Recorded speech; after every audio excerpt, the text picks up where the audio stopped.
Contribuer à l'émergence de l'économie togolaise, tel est le défi que se sont lancés trois grandes institutions bancaires qui ont une filiale au Togo. Il s'agit de Banque Afrique Import-Export à hauteur de 85 millions d'euros, de Ecobank également à hauteur de 45 millions d'euros et de la BIA pour 15 millions d'euros.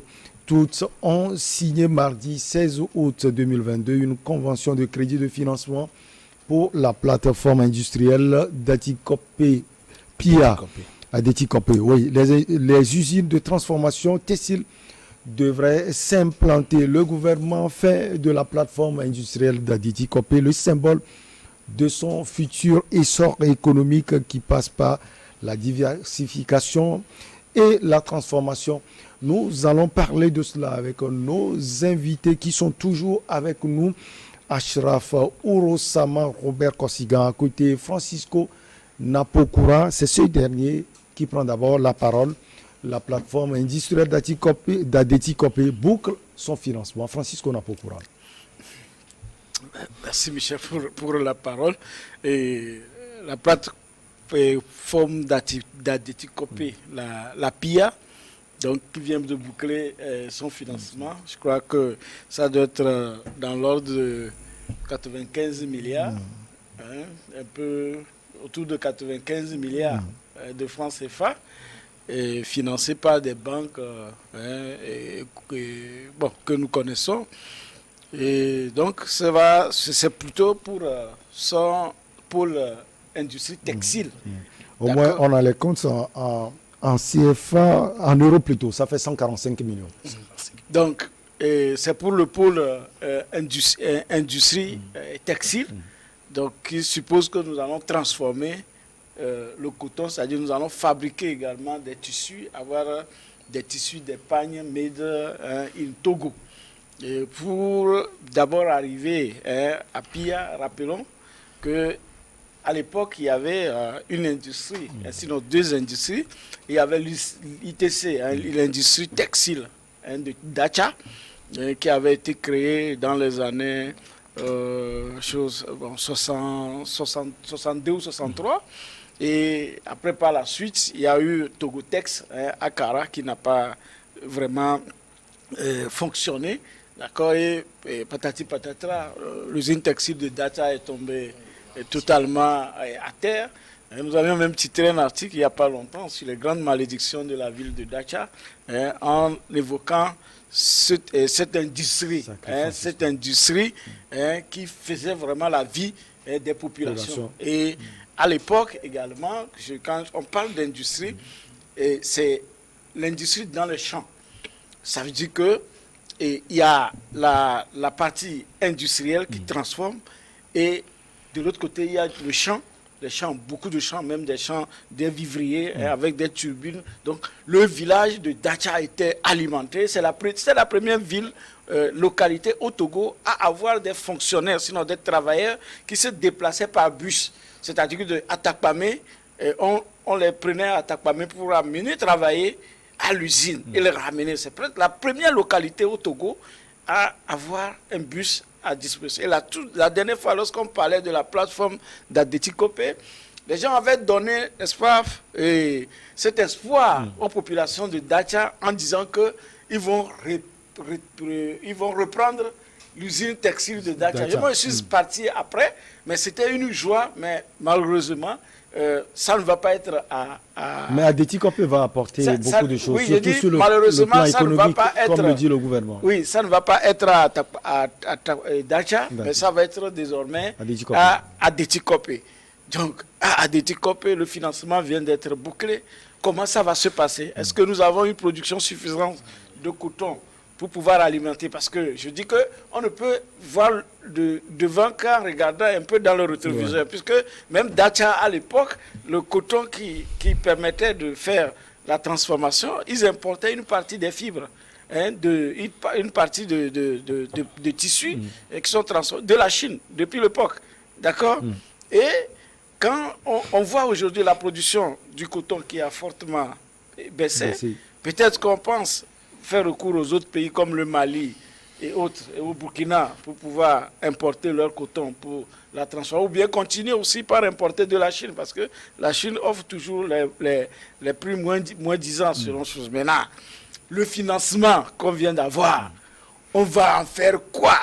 Est-ce que les gens qui ont pris ce financement, on va faire quoi? C'est pour financer quoi? Est-ce qu'on va vraiment mettre ça dans l'industrie de transformation du coton pour faire des tissus d'épargne au Togo? Est-ce que l'argent là ira? Est-ce qu'il y a quelqu'un qui contrôle, qui nous donnera les réponses? Parce que quand je reprendrai la parole, on va vous donner des exemples au Togo, des projets qui ont été hautement financés, mais qui n'ont pas abouti. Alors, le gouvernement, comme je l'ai dit, a fait de la plateforme d'Adeti Copé le symbole de son futur essor économique. Cela veut dire qu'on mise tellement sur cette plateforme. Et le financement, il est là aujourd'hui, Robert Kossiga à côté. Si je n'étais pas togolais, si je ne connais pas les réalités de mon pays, je pouvais sauter sur mes pieds. Mais à l'entame je reviens sur l'entame de la gouvernance de notre cher Premier ministre, Madame Dogbé. Elle nous a dit le Togo sera gouverné autrement. J'ai dit, il est une chose de mettre en place les initiatives, les projets. Il est une chose de les concevoir. Il est une autre chose de les mettre en application et en faveur du grand nombre. Aujourd'hui, le Togolais souffre. Et tout est mis en place comme si on protège tellement les intérêts des plus puissants, des plus nobles, au détriment du grand nombre pauvre. En principe, je dis, un dirigeant d'un pays doit veiller à ce que le pauvre aussi ait sa pitance à la sueur de son front. Mais j'en viens, laissez-moi le temps. Vous savez, tout ce qui est fait au Togo contre la vie chère protège plus les intérêts de ceux qui ont l'argent au détriment de ceux qui n'en ont pas. Et ce qui vient de faire perdre espoir à tous les Togolais, c'est ce refus de financement du gaz et qui a porté le coût du gaz peut-être à pratiquement 2 ou 3 fois. Les Togolais vont trouver l'argent où? Si je reviens un peu sur PIA, ceux qui sont employés aujourd'hui à PIA sont recrutés par un cabinet. Ça veut dire que ce cabinet constitue un écran entre l'entreprise elle-même et ceux qui travaillent là-bas. Ça veut dire que s'ils doivent gagner 1000 francs, parce qu'ils sont recrutés par une agence, cette agence aura peut-être 250, 300 francs dans leur salaire. Donc ça profite plus à cette agence qu'aux employés.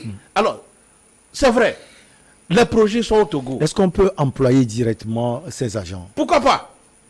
Et deux, quel est le SMIC qui est mis en vigueur dans cette PIA? C'est les 35 000, pas plus. Le SMIC normal. Le SMIC normal. Eh bien, est-ce que le SMIC normal du Togolais aujourd'hui répond aux réalités du pays? Consciencieusement, posons-nous cette question. C'est vrai qu'il vaut mieux avoir un mauvais emploi et vivre avec... Vous voulez que je réponde? Non, c'est moi-même. Ouais. C'est moi-même qui réponds. C'est pourquoi j'ai dit, il vaut mieux avoir un emploi, même si ce n'est pas bien rémunéré, et avec le temps que ça soit bien rémunéré. Mais le Togo, le SMIC togolais est statique.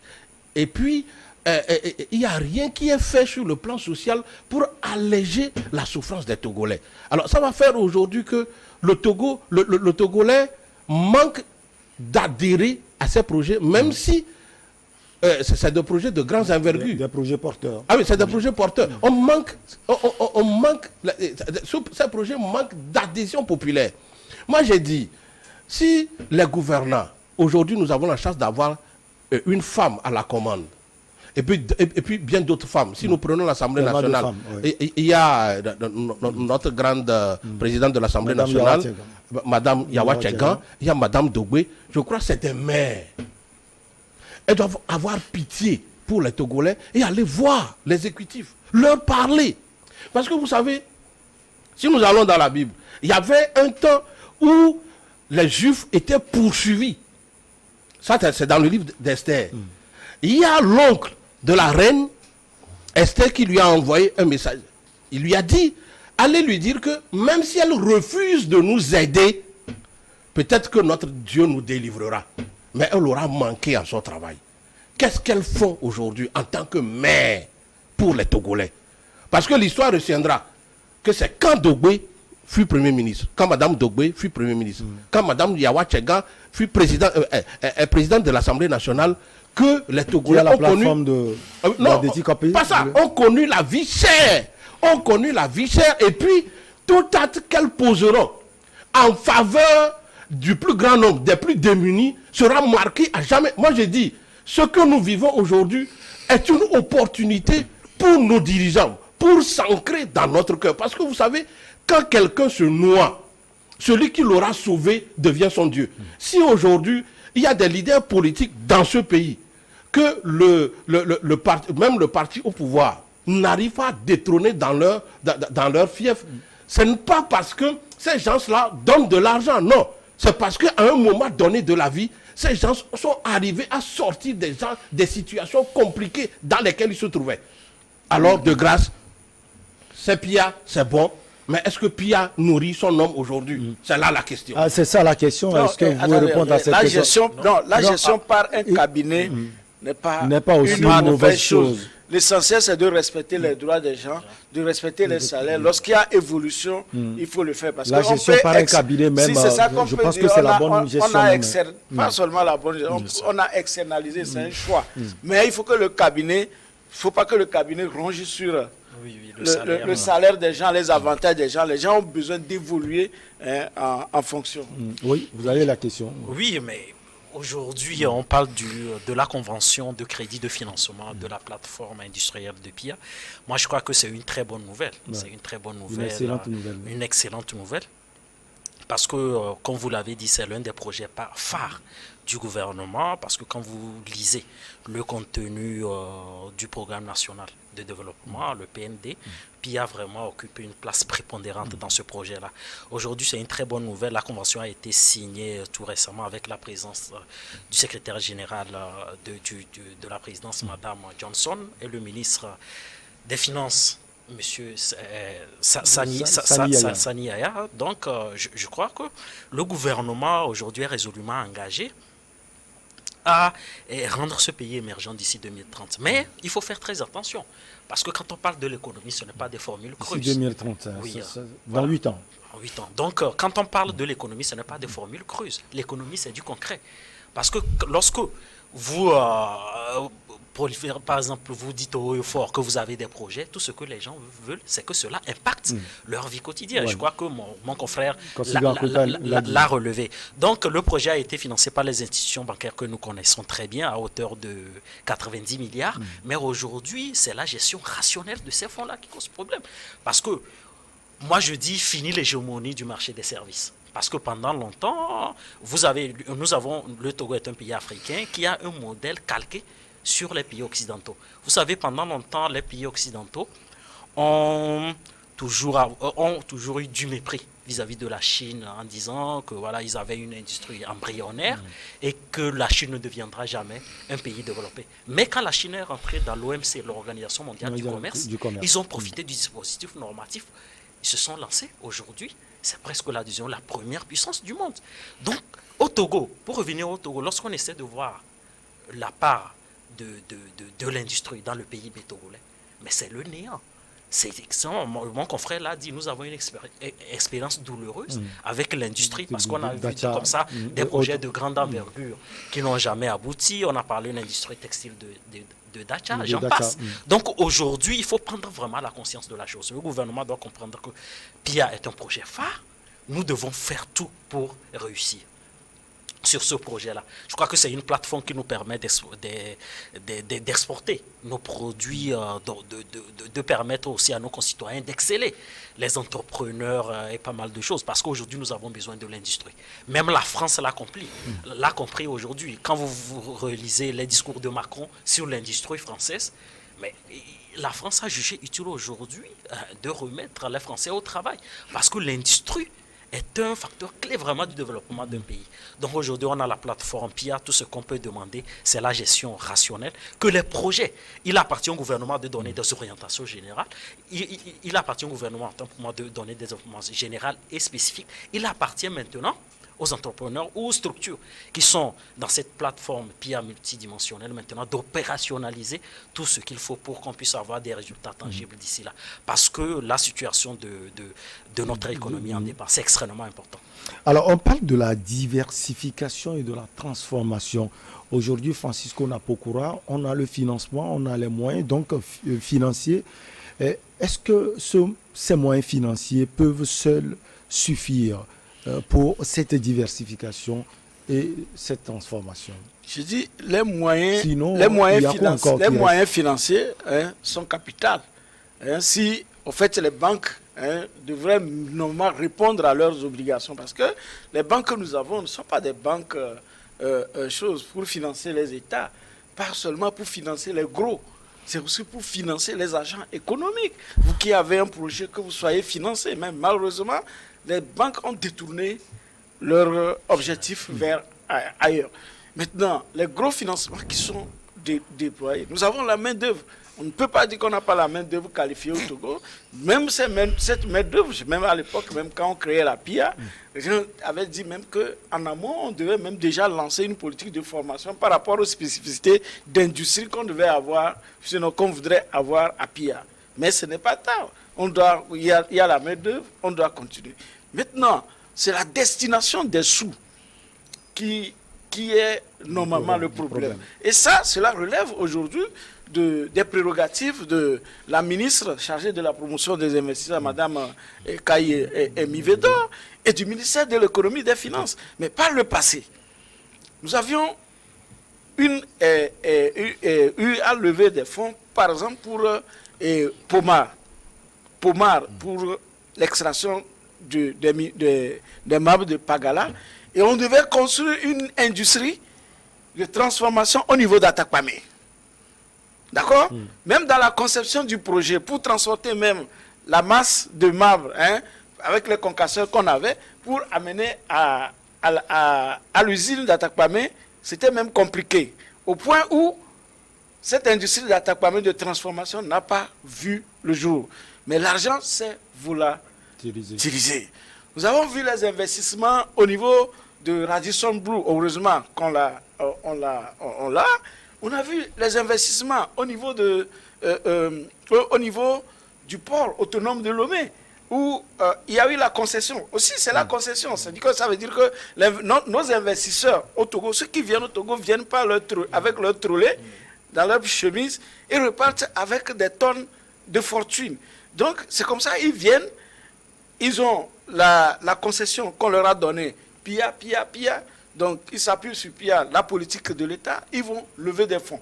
C'est comme ça, Bolloré a fait, il est venu, il a pris 465 milliards, d'accord, qu'il a investi sur un quai. À côté, vous savez, pour rallonger un vieux quai. Ce n'est pas qu'il a construit, il a rallongé un vieux quai. À côté, il y a quelqu'un qui est venu avec 30 milliards, c'est-à-dire moins que 300 millions d'euros, moins que Bolloré, mais qui a construit LCT. Bien sûr, lui aussi, il a pris l'argent dans les bails, il y a la BAD, tout ça là, qui ont mis de l'argent. Donc, vous voyez la différence entre ce que Bolloré a fait et ce que LCT a fait. Et même aujourd'hui, quand je prends même l'investissement de Bolloré qui a été revendu à MSC, c'est un problème parce que les portiques qui sont là, même à l'inauguration, quand le chef de l'État fort et puis Yahi Boni et autres étaient au port, les portiques n'avaient pas pu soulever les conteneurs, c'est retombé devant eux. D'accord? Donc, et c'est comme ça, mais cette même infrastructure a été vendue à 5,7 milliards. C'est-à-dire que plus de 3 000 milliards de francs, à 5,7 milliards d'euros, soit 3 700 milliards de francs, sans que l'État ne sache comment est-ce que les arrangements ont été faits. Est-ce que le repreneur va venir réinvestir parce qu'il doit changer les portiques? Vous voulez dire quoi parfaitement? Ce que je dis, c'est que c'est la destination des fonds. Ce qu'on fait avec, D'accord? C'est-à-dire les fonds qu'on va lever dans les banques, puisque je vous dis que c'est nous-mêmes, notre concession que les gens prennent pour aller chercher l'argent. Ce n'est pas qu'ils apportent de l'argent de l'extérieur. Ce qui suppose que des entrepreneurs togolais, d'accord, des fils et filles du Togo, aussi pouvaient normalement porter des projets pour aller et qu'on puisse les financer, pour investir. Mais pourquoi toujours c'est des gens venus d'ailleurs à qui il faut tout donner? Et en fait des comptes, ils prennent l'argent, on ne sait pas s'ils ont investi, et avec le temps, ils disparaissent sans rendre compte. Je vais prendre par où M. Francisco a chuté. Oui, c'est d'ailleurs ma question. Est-ce qu'au niveau de la diversification et de la transformation, on peut avoir des têtes à partir du Togo? À moins que le gouvernement change de paradigme et revoie un peu son système de gestion de tout ça. Si nous prenons la zone franche togolaise, avec toutes ces années d'existence, ça n'impacte pas positivement l'économie togolaise. Moi, je peux le dire ainsi. Ça impacte plus la poche de ces investisseurs-là que les Togolais. Prenons nos frères qui travaillent dans les usines de la zone franche. Oui. Ils sont dans des problèmes. Prenons les cimentiers togolais. Allons à Scan Togo, allons à Wassem. Est-ce que ça impacte vraiment notre économie? Prenons l'OTP. Est-ce que ça impacte nos économies? Est-ce que ceux qui travaillent là-bas s'en sortent bien? Non plus. Mais même les villageois qui sont à côté de ces usines, qui sont aujourd'hui la plupart expropriés de leurs terres, qui constituent leur richesse, est-ce qu'ils s'en sortent? Est-ce qu'ils ont des retombées qui leur permettent alors de bien vivre? Non plus. Ils mangent que la poussière et le blanc amène l'argent chez lui. Prenons Mercure Sarakawa. L'État a été obligé de reprendre Mercure Sarakawa parce que tout ce qui a été mis dans le contrat n'est pas respecté. Mais entre-temps, Mercure a fait son argent. Il est parti avec. Ah oui. Vous comprenez? Tout ce qu'on dit aujourd'hui du PIA. PIA Port. La partie du PIA qui fait aujourd'hui le port sec. Est-ce que ça avantage les Togolais? Est-ce que ça avantage les transitaires, les transporteurs togolais? Est-ce qu'ils tirent profit? Non pas.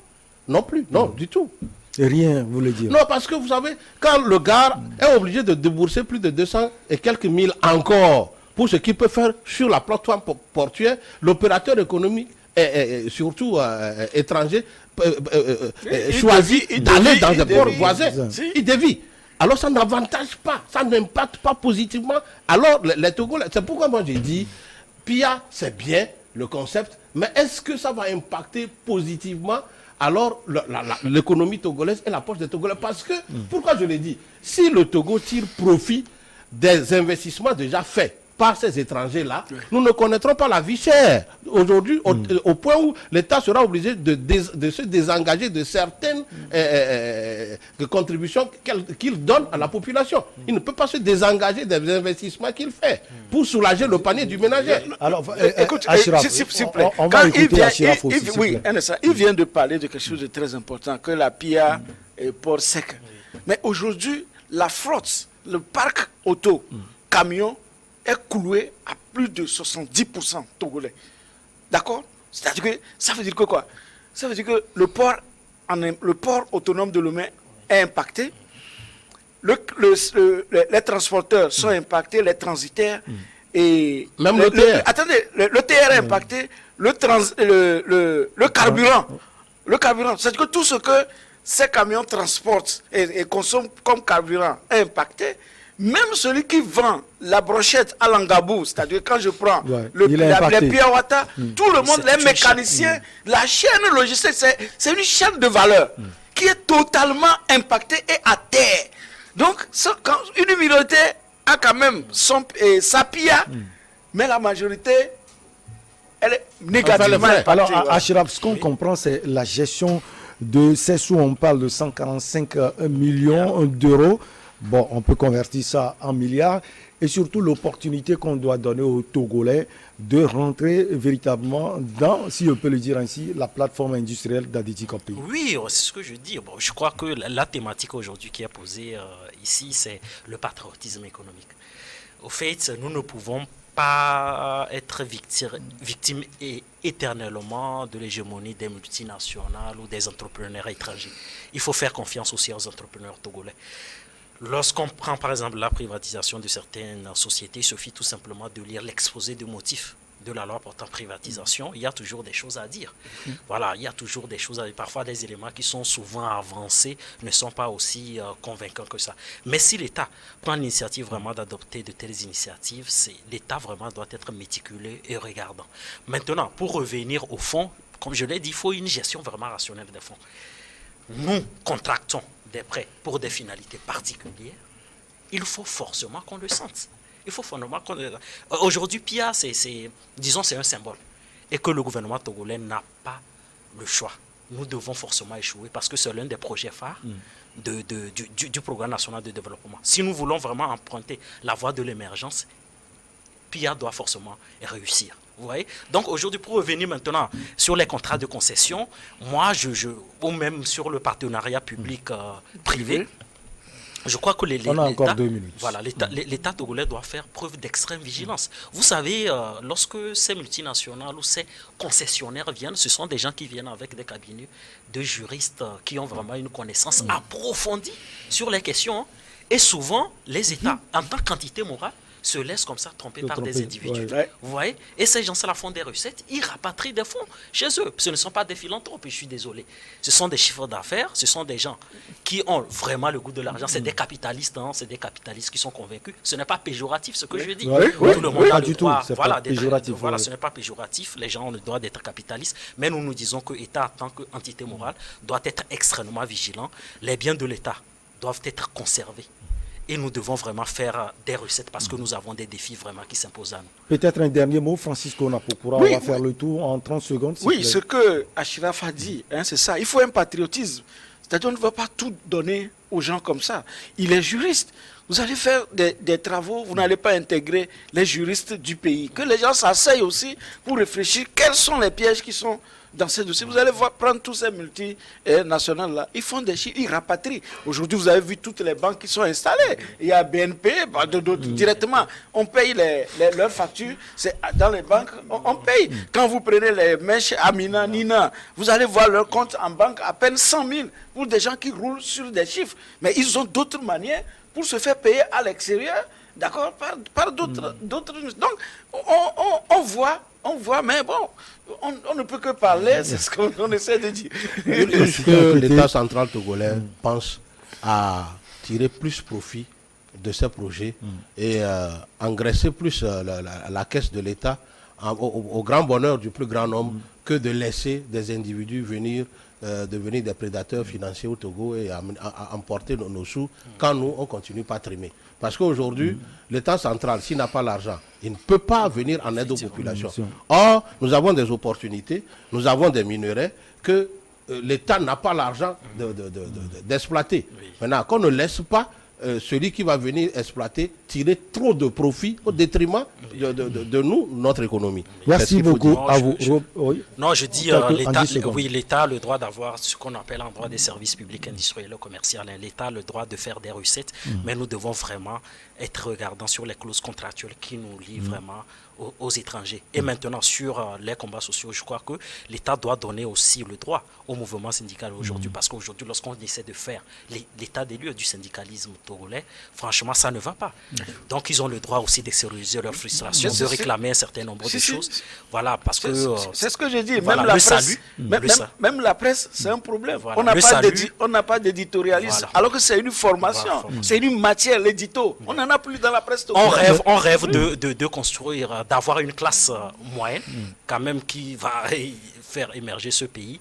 Et je crois que c'est en donnant du pouvoir d'achat, c'est en permettant aux gens d'avoir un statut social extrêmement élevé qu'on pourra réaliser toutes nos prétentions légitimes. Merci beaucoup à vous, Achraf Ouro Sama. Vous êtes homme politique du PDP, vous êtes assistant parlementaire et juriste de formation. Ça a été un plaisir de vous avoir sur ce plateau, surtout pour la profondeur des analyses. Cette profondeur, on l'a trouvée également au niveau de Robert Kossigan, qui était président de Alliance Jeunesse et Développement. Merci beaucoup à vous, président.